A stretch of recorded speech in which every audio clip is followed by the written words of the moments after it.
Al Capone, the shadow of Chicago. Night gently falls on the streets of Brooklyn.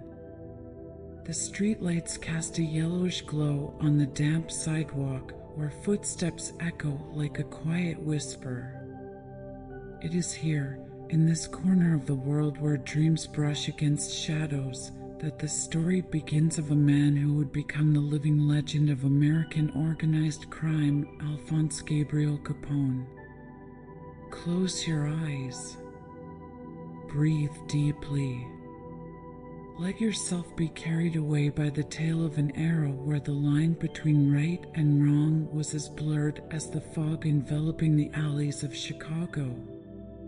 The first light of dawn on January 17, 1899, crept softly between the tightly packed buildings of Navy Street in Brooklyn.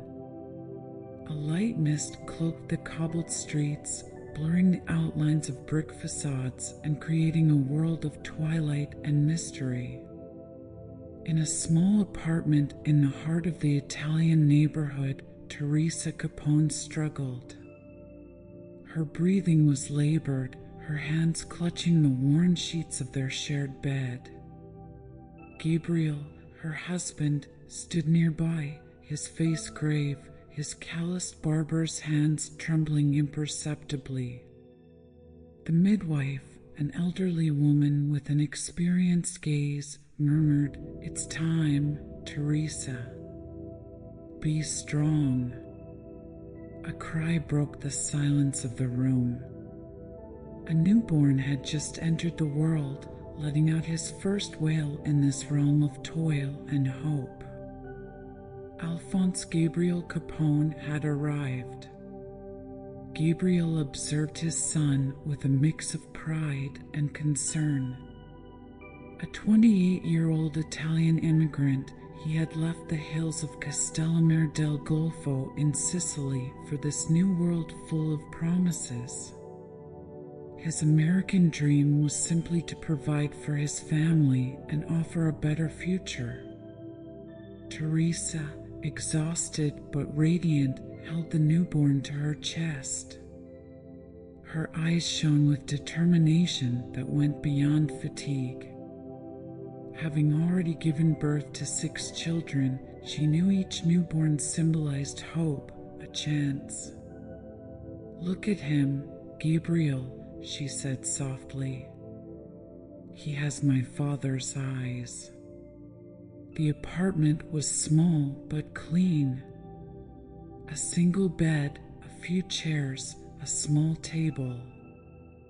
Yellowed photographs on the walls recalled the family left behind in Italy. A dark wooden crucifix silently watched over the scene. In the days that followed, life resumed its course. Gabriel continued his work as a barber, earning a modest living. Teresa cared for the children, saving every penny, preparing simple but nourishing meals. The Navy Street neighborhood was a world of its own, a melting pot of Italian, Irish, and Jewish immigrants, all seeking their slice of the American dream. The streets buzzed with conversations in various languages, children's shouts, and distant music. From his earliest years, Al, later to be called by this nickname, stood out. Intelligent, sharp, with eyes that seemed to scrutinize the world differently. His older brothers, Ralph, Frank, and others, protected him, but Al had something extra, an early determination. Teresa watched him grow with a mix of pride and worry. She already sensed this son would be different, not a docile laborer or an immigrant satisfied with mere survival, but someone who wanted to dominate. Al's early years were marked by struggle. School was a constant challenge. Teachers, often hostile toward immigrant children, saw him as nothing more than a troublesome student. One day, After a particularly humiliating punishment where a teacher had struck his fingers with a ruler several times, Al returned home, his hands trembling. "Mama," he murmured, his eyes bright with restrained tears, "why do they treat us this way?" Teresa held him close. Her hands, marked by years of hard work, gently stroked her son's hair. "Because we must be stronger, my son. Smarter. Cunninger than the others." These words became a mantra for Al, a lesson that would shape his worldview and survival strategy. The neighborhood became his real school. Here, the rules were simple. Survival required strength, boldness, and loyalty. Al began hanging out with local youth gangs, observing, learning, and developing instincts that would set him apart. His first job was modest, a clerk in a clothing factory. But Al already knew he wanted more. The poverty of his family, the condescending stares, these fueled a thirst for power and recognition. Fate was already knocking at his door. And this fate would soon be named Johnny Torrio. Al Capone's life would take a decisive turn in the streets of Brooklyn, where each experience prepared him to become the man he was destined to be. Al's teenage years unfolded like a smoldering fire under the embers of Brooklyn. The cobblestone streets, silent witnesses to 1,000 destinies, became his true classroom. School was nothing but a distant memory, a place of constraints that no longer aligned with his growing ambitions. At barely 14 years old, he officially began working. A modest position as a clerk in a clothing factory, but his eyes already gleamed with an intelligence that went beyond daily labor. At night, after work, he loitered in the dark corners of Navy Street, observing, listening, learning. Frankie Yale, a name already resonating in Brooklyn's underworld, noticed the young Al. Yale was a formidable man, the leader of a local gang controlling part of the territory. One evening, as Al watched a group of youths chatting near a seedy bar, Yale approached him. "You seem like someone who wants to understand how things really work," he said, lighting a cigarette. Al didn't look away. With a sly smile, he replied, "I want more than to understand. I want to succeed." Yale stared at him intently, a glint of amusement in his eyes. "And what do you mean by success, kid?" "To be someone people respect. Not just another immigrant they can humiliate." That was the beginning of their relationship. Frankie Yale became a brutal yet effective mentor. He taught Al the first lessons of the underworld, how to negotiate, how to intimidate, how to build a network of influence. The small jobs began.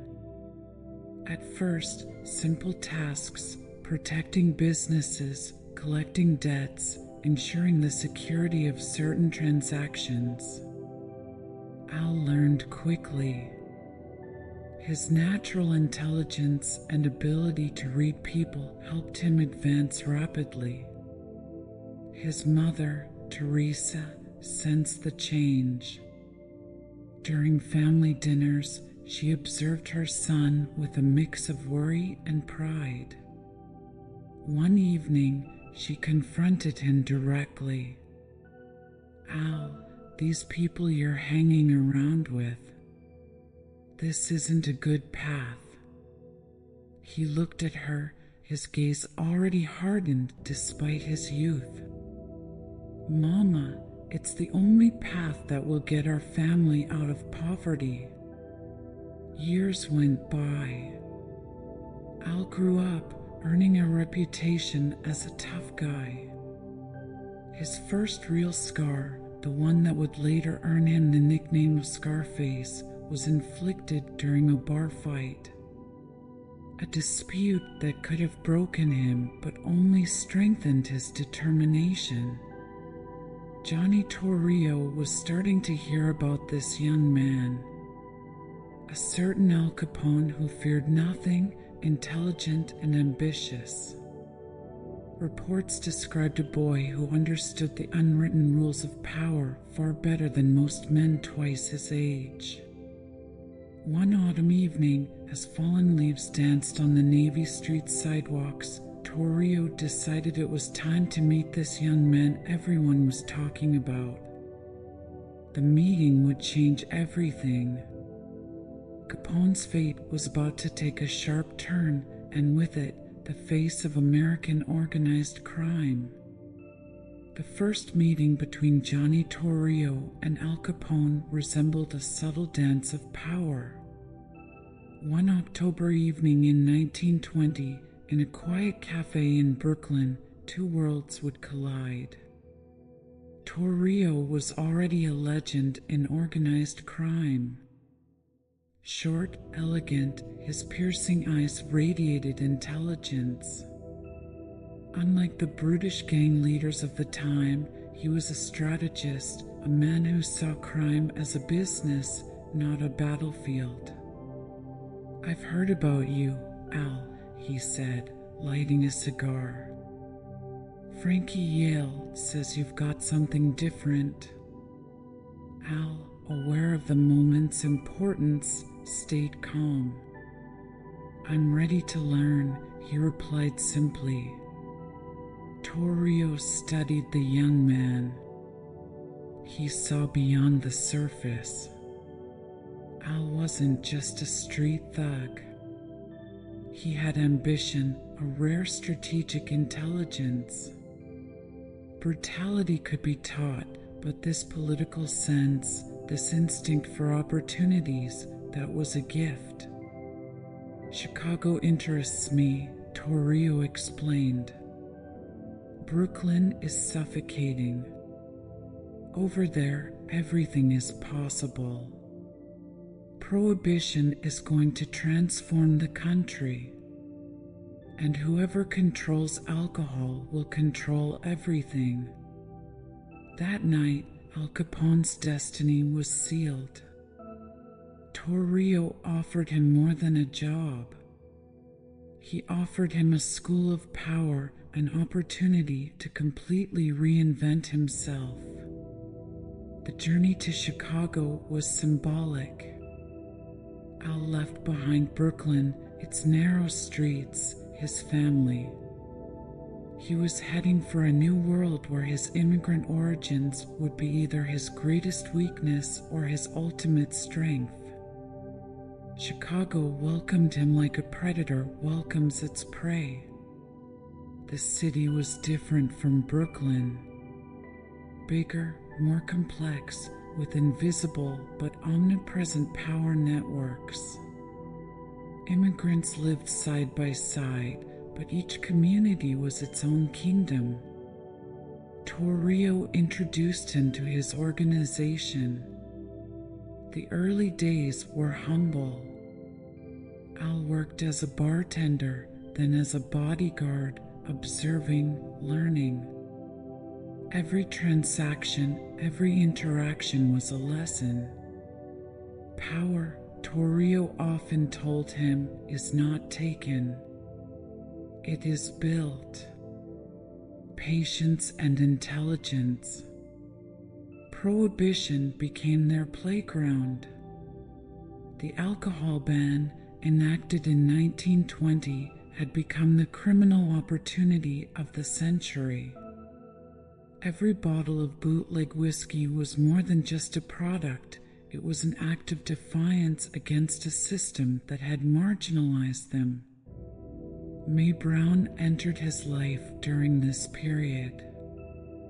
a cabaret dancer who looked at him differently, not as a criminal, but as a man with a destiny. "You're different," she told him one evening. "You're not just a thug. You've got something more." Al felt his empire beginning to take shape. Every connection, every deal, every relationship was a brick in the construction of his future power. The Chicago of the 1920s was a perfect hunting ground for a man like him. A world where rules were blurred, where ambition could change everything. Johnny Torrio had found his heir, and America had no idea what was coming. Capone's empire was beginning to take shape, brick by brick, in the streets of Chicago. The winter of 1921 blanketed Chicago in ice. The narrow streets of the Five Points district echoed with whispers of a burgeoning empire. Al Capone, now Johnny Torrio's right-hand man, understood that power was built like a cathedral, brick by brick, relationship by relationship. His first headquarters was modest. A small office above a bar on Wabash Avenue where cigar smoke mingled with low whispers. Frank Nitti, a man with hard features and a calculating gaze, was one of his first lieutenants. "What exactly are we doing?" Nitti asked during a meeting. Capone smiled, a smile that never reached his eyes. "We're turning the forbidden into opportunity." Prohibition was their hunting ground. Every bottle of whiskey represented more than a product. It was an act of defiance, a lesson for a system that had always marginalized immigrants. Torrio had taught Capone a fundamental truth: violence is a tool, not a goal. Intimidate, yes. But killing without reason? Never, he repeated. A dead man costs more than a living one who's afraid. The first networks were built with surgical precision. A corrupt cop here, a manipulated judge there. Each connection was a thread in an increasingly intricate web. May, his wife, observed this transformation. One evening, as Al came home late, she confronted him. "You're becoming someone I don't recognize anymore," she said, her voice a mix of fear and admiration. Al stepped closer, placing his hands on her shoulders. "I'm doing this for us. For our son. So we'll never be invisible again." Speakeasies became their first true conquest. These clandestine bars where alcohol flowed despite the ban. Capone didn't just sell, he protected, organized, controlled. Jack McGurn, another of his lieutenants, admired his strategy. "You're different from the others," he told him. "You're a businessman before you're a gangster." Each month, the empire grew. Entire neighborhoods began to fear and respect him. The police? They turned a blind eye, well paid. Politicians? They danced to his tune. One day, Torrio pulled him aside. "Chicago is ours," he said. "But always remember, power is lost faster than it's gained." A prophetic warning that Capone would keep in mind. February 18th, 1923 marked a turning point. During a secret meeting, Capone realized he would never again be just a soldier. He was becoming the king of Chicago. The city's shadows began to whisper his name, and that whisper would soon turn into a roar. The summer of 1924 descended on Chicago like a scorching blaze. The city was a chessboard, and AlCapone moved his pieces with surgical precision. The streets buzzed with rumors, every shadow hiding a secret, every transaction a potential power shift. As tensions rose and the stakes of power became increasingly complex, Bugs Moran, his most formidable rival, began encroaching on his territories. A tough, unpredictable man who wouldn't back down without a fight. One afternoon, in a bar in Little Italy, Frank Nitti came to report the latest news. "Moran's getting too greedy," he said, pulling out a marked map. "He's eyeing our warehouses on North Clark Street." Capone studied the map, his fingers tracing the lines like a general planning a battle. "We don't let anyone walk over us," he replied simply. The strategy was complex. It was no longer just a war over territories, but a battle of influence. Every bottle of whiskey, every club, every sales point represented more than just commerce. It was a symbol of power. Capone's empire grew, its tentacles spreading like a vast network across Chicago. Speakeasies multiplied, becoming bastions of his expanding power. Each establishment paid for protection, each patron became a witness to his might. May watched him prepare, both worried and fascinated. She understood that her husband was no longer just a criminal, but the architect of an underground empire. "You're playing with fire," she told him one evening. Al looked at her, his gaze as hard as steel. "Fire is what makes us shine in the darkness." His political connections became his true strength.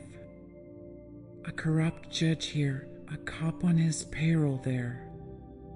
Every election was an opportunity, every public office a potential piece on his chessboard. Jack McGurn, his military strategist, meticulously prepared every move. "You don't win a war with bullets," he often said. "You win it with intelligence."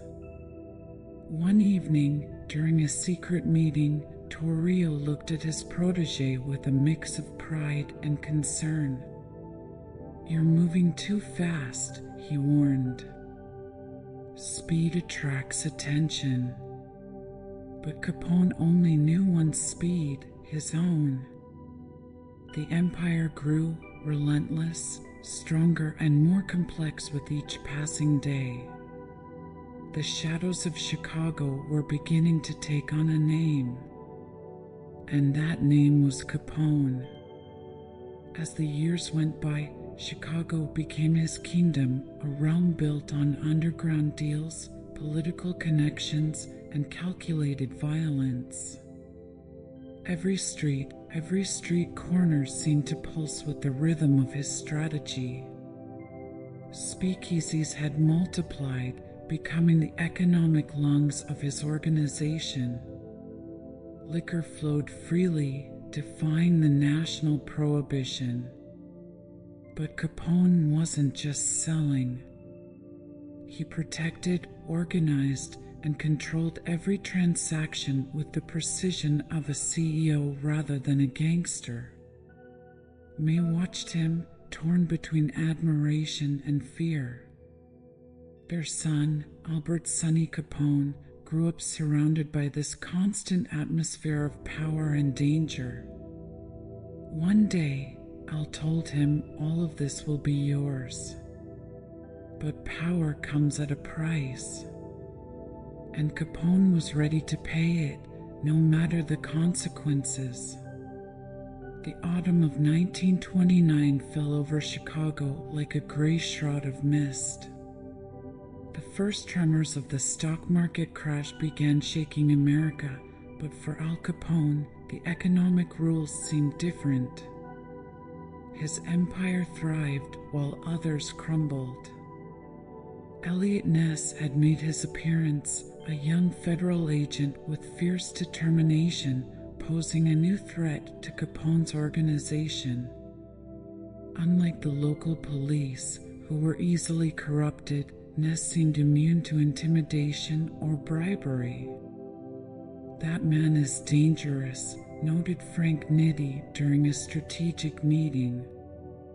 "He doesn't play by our rules." Capone, cigar between his fingers, smirked cynically. "No one can resist Chicago for long. No one." The Untouchables, as Ness's team was starting to be called, became an increasing problem. Each raid, each confiscation of liquor represented more than an economic loss. It was a direct assault on Capone's honor and power. May watched her husband, sensing the tension rise. War had been declared, a war that went beyond simple street skirmishes. Capone's power now rested on an increasingly fragile balance, a balance that time and enemies threatened to topple. Behind the scenes of Chicago's power, Capone understood the art of political manipulation better than anyone. Municipal elections became his favorite playground. A ballot here, a threat there, a bribe elsewhere. Democracy was a malleable concept in his expert hands. True power, he liked to say, isn't bought. It's negotiated. Johnny Torrio, his mentor, observed this rise with a mix of pride and concern. He sensed his protege was surpassing all established boundaries of organized crime. The newspapers began openly talking about Capone. Some demonized him, others nearly glorified him. But all eyes were on him. A new balance of power was being constructed, and Al Capone was its chief architect. The winter of 1930 descended on Chicago like a shroud of ice and disillusionment. The Great Depression sank its sharp fangs into the country, but for Al Capone, the crisis was just another opportunity, a hunting ground where normal rules no longer applied. February 14, 1929, Valentine's Day, would remain etched in history as the day of the St. Valentine's Day Massacre. A calculated operation that went beyond mere revenge and marked a point of no return in Chicago's gang wars. Jack McGurn had planned the operation with surgical precision. Bugs Moran, Capone's rival, was to be eliminated, not just killed, but humiliated, erased from Chicago's criminal map. That morning, 6 of Moran's men and 1 innocent civilian were lined up and executed in a garage on North Clark Street. Witnesses reported the killers were dressed as police officers, a detail that added to the operation's cold audacity. Capone wasn't even in Chicago during the massacre, a carefully orchestrated alibi. But everyone knew. No one could prove it. May watched him come home that evening, her gaze different. A look that had crossed a moral line. She now understood her husband was no longer just a businessman of crime, but a true strategist of violence. "You've crossed a line," she murmured. Al looked at her, his face marked by the scar slashing his cheek, a symbol of his years of struggle. In this world, darling, you either dominate or disappear. The city trembled. Newspapers would headline the St. Valentine's Day massacre, but no one dared truly accuse Capone. The system was too well-oiled, the political connections too deep. Frank Nitti and Jack McGurn knew this massacre represented more than a simple settling of scores. It was a message, a warning to anyone daring to challenge Capone's empire. The streets of Chicago grew quieter after that day. A heavy silence filled with terror and respect.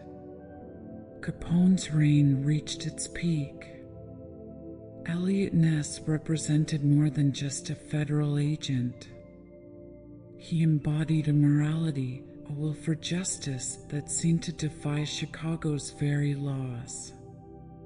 His untouchables, a hand-picked group of incorruptible officers, had become Capone's nightmare. Every raid, every alcohol seizure was a direct blow to the heart of his empire. The war was now openly declared. Not just a battle for territories or illegal trades, but an ideological war. On one side, Capone and his network of corruption, on the other, Ness and his unyielding resolve. Ness's methods were innovative. While other officers sought evidence of murders or smuggling, he pursued something more insidious: financial records. Tax evasion.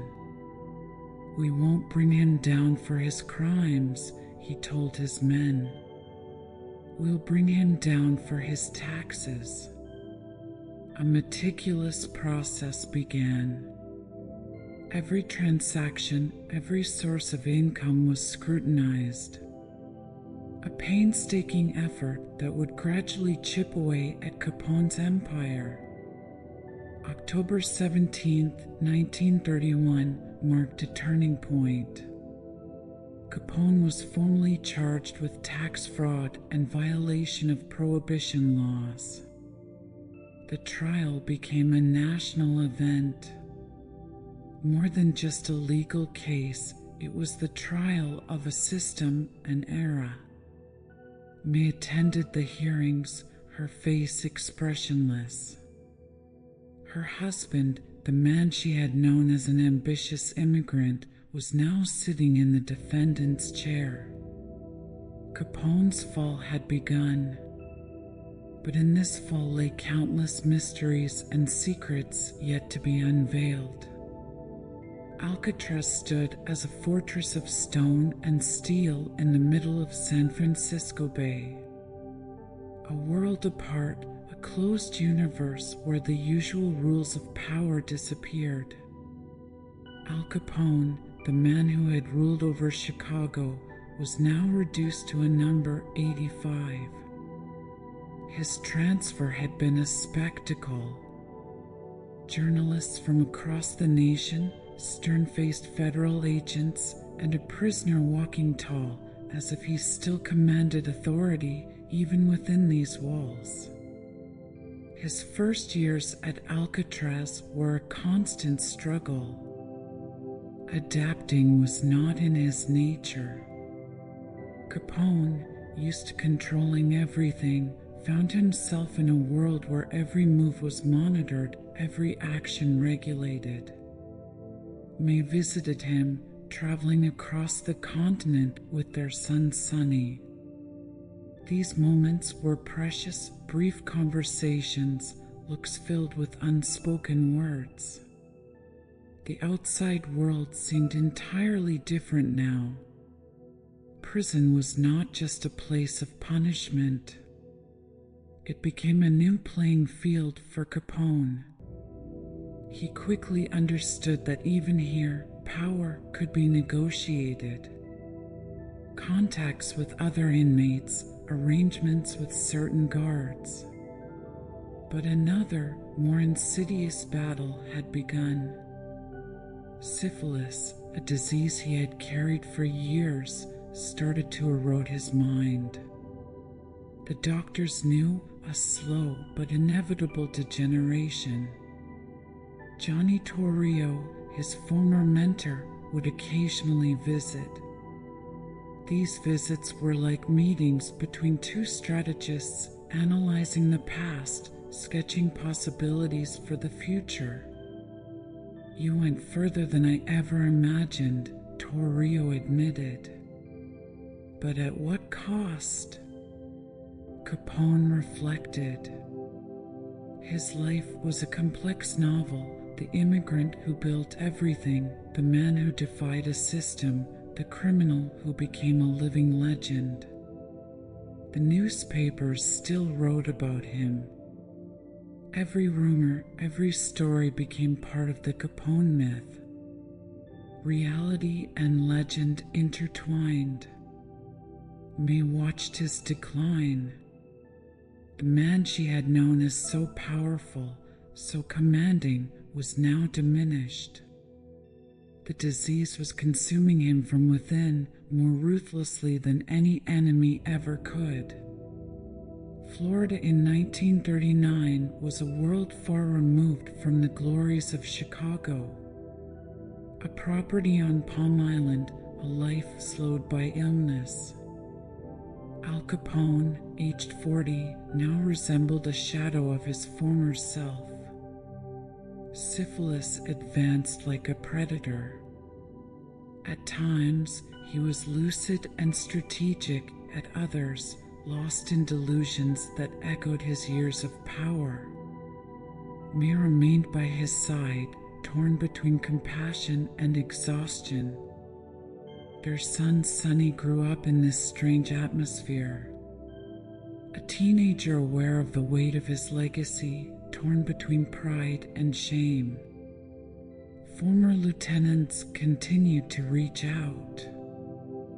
Frank Nitti managed what was left of the empire. Jack McGurn, assassinated years earlier, was now just a memory. Capone knew his time was running out. The disease was methodically erasing everything he had built. His final wishes were no longer those of a gangster, but of a man watching his legend crumble. At times, he dictated memoirs, fragments of a story that already seemed to belong to another era. The Great Depression, Prohibition, his glory years in Chicago, all of it felt like a distant dream. Doctors attempted treatments, injections, experimental procedures. But Capone was aware that his most significant battle now was against himself. One January morning in 1947, in his Florida estate, AlCapone took his final breath. The legend had ended, but the myth would live on. Capone's death left a massive void, not just for his family, but in the annals of American criminal history. His son Sonny, now 21, found himself the heir to a name that was both a curse and a legend. In the years following Al Capone's death, his family and legacy continued to captivate America. The memories of his criminal empire became intertwined with the personal story of a family in transition. May, widowed at 42, grieved with a dignity reminiscent of her years by Al's side. The Palm Island estate became a place of remembrance, a sanctuary where memories of a criminal empire mixed with fragments of family life. The funeral was a strange spectacle. Former lieutenants mingled with journalists, while retired police officers observed discreetly. Frank Nitti, who had managed the affairs after Capone's imprisonment, seemed the most affected. Sonny quickly understood the weight of his inheritance.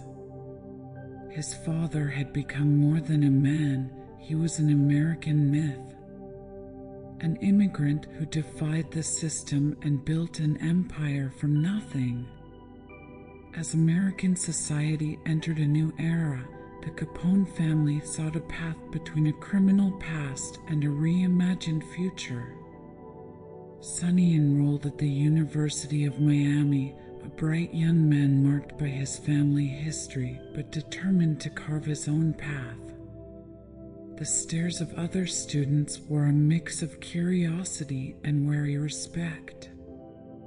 Frank Nitti took Sonny under his wing, not to continue the criminal empire directly, but to impart a philosophy of survival. Your father, Nitti told him, understood something few people grasp. Power isn't in violence, it's in intelligence. Police archives, newspapers, and books began dissecting Capone's story. Every detail was scrutinized and analyzed. How had an Italian immigrant risen to become the king of Chicago? May spent her final years protecting her husband's memory. She refused sensationalist interviews and guarded the family's secrets. To her, Al had been much more than a gangster. He was a man who fought for his family's survival. The world was changing. The end of World War II was near, and the rules of organized crime were about to shift dramatically. By the 1950s, a new chapter began for the Capone family, one defined by reinvention and the search for a new identity. America in 1950 was unrecognizable. The war years had transformed everything. Capone's generation was fading into memory while new criminal networks emerged. Sonny Capone, now a graduate, chose a different path. He first worked as a security consultant, leveraging the connections and reputation of his family, but avoided returning to the criminal world. Frank Nitti, who had managed the remnants of the former empire, was found dead in 1943, officially by suicide. But in the criminal underworld, suicides were rarely what they seemed. May eventually published a memoir, not a sensationalist account, but a nuanced testimony about the life of an Italian immigrant in early 20th century America. The new generations of the Capone family sought to reinvent themselves.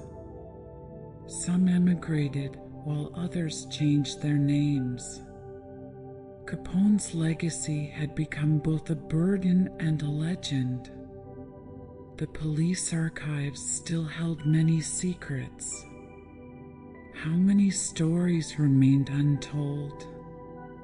In 1975, during a family reunion in Chicago, the story of the Capone family finally seemed ready to be shared with nuance and depth.